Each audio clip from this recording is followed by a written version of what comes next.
भगवान शिव कहते हैं, देवी अब 8वें अध्याय का महात्म सुनो। उसके सुनने से तुम्हें बड़ी प्रसन्नता होगी।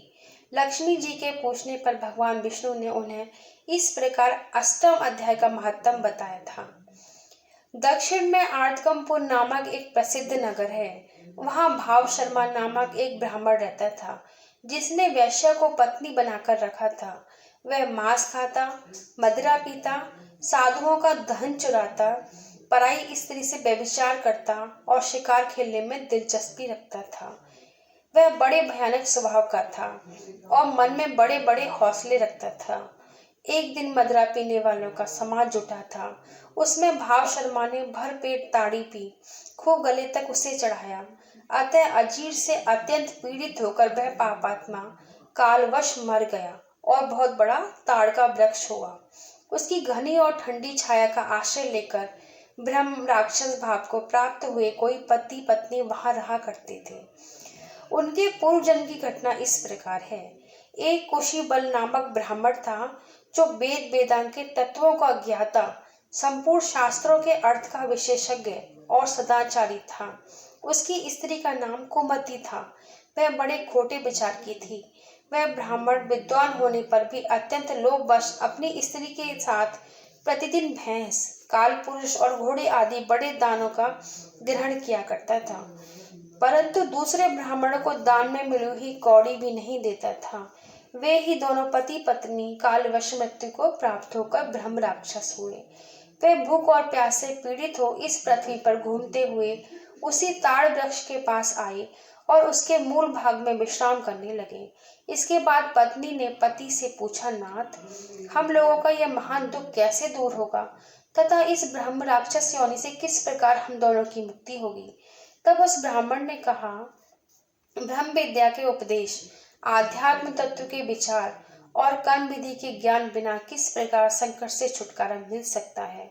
यह सुनकर पत्नी ने पूछा, किम तुम ब्रह्म, किम आध्यात्म, किम कर्म पुरुषोत्तम, अर्थात पुरुषोत्तम वह ब्रह्म क्या है, आध्यात्म क्या है और कर्म कौन सा है। उसकी पत्नी के इतना कहते ही जो आश्चर्य की घटना घटित हुई उसको सुनो। उपयुक्त वाक्य गीता के 8वें अध्याय का आधा श्लोक था।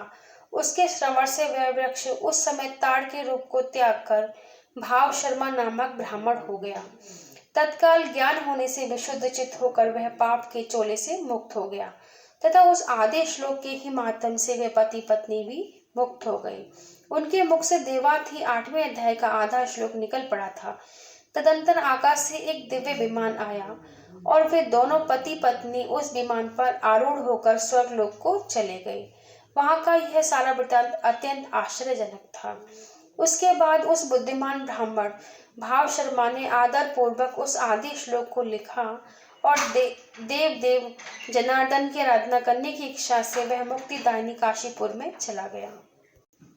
वहां उस उदार बुद्धि वाले ब्राह्मण ने भारी तपस्या आरंभ की।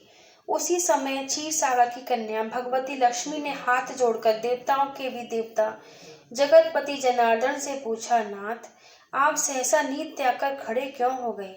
श्री भगवान बोले, देवी, काशीपुरी में भागीरथी के तट पर बुद्धिमान ब्राह्मण भाव शर्मा मेरे भक्ति रस से परिपूर्ण होकर अत्यंत कठोर तपस्या कर रहा है। वह अपनी इंद्रियों को वश में कर गीता के 8वें अध्याय के आधे श्लोक का जप करता है। मैं उसकी तपस्या से बहुत संतुष्ट हूँ। बहुत देर से उसकी तपस्या के अनुरूप फल का विचार कर रहा हूँ। प्रिय, इस समय वह फल देने को मैं उत्कंठित हूँ। पार्वती ने पूछा, भगवान श्री हरि सदा प्रसन्न होने पर भी जिसके लिए चिंतित हो उठे थे, उस भगवत भक्त भाव शर्मा ने कौन कौन सा फल प्राप्त किया। श्री महादेव जी बोले, देवी, द्विज श्रेष्ठ भाव शर्मा प्रसन्न हुए भगवान विष्णु के प्रसाद को पाकर आत्यंतिक सुख को प्राप्त हुआ तथा उसके अन्य वंशज भी जो नरक यातना में पड़े थे उसी के शुभ कर्म से भगवत धाम को प्राप्त हुए। पार्वती, यह 8वें अध्याय का महात्म थोड़े में ही तुम्हें बताया है। इस पर सदा विचार करते रहना चाहिए।